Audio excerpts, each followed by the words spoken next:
Hello everyone, this is PRITAM GHOSH from Mechanical Branch and I am going to speak on the topic Conceptual Clarity with Rotten Learning. So what is actually Rotten Learning?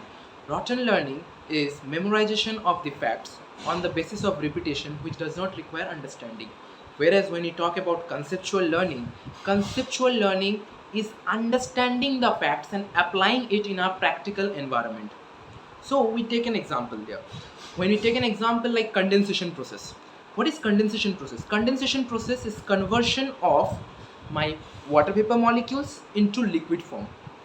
But when we apply this condensation principle in our environment, we know that precipitation process, the principle behind precipitation.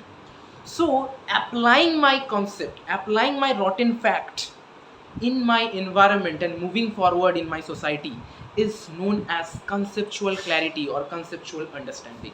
Today India is becoming a technological hub where government is investing on various research organizations like DRDO, ISRO. So if we talk about these people who are researching in ISRO, DRDO, they are actually focusing on conceptual clarity. They do not need some rotten facts, but they need some conceptual clarity. Even you talk about the most toughest exam in our country like UPSC, if you see the paper, they are also focusing on conceptual understanding.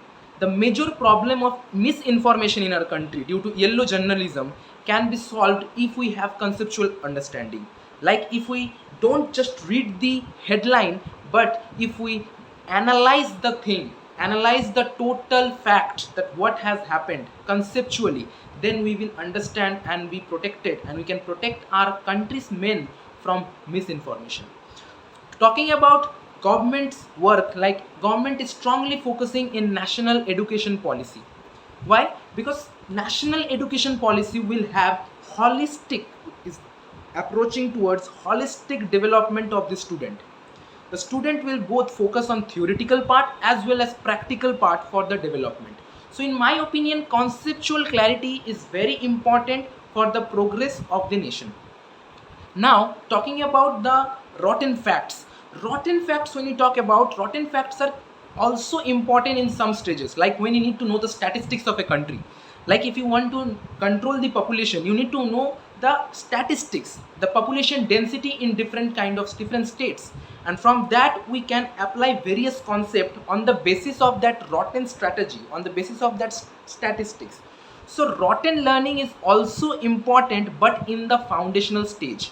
To apply some concept, we need some rotten learning, but conceptual clarity is always important so that we can move forward in future.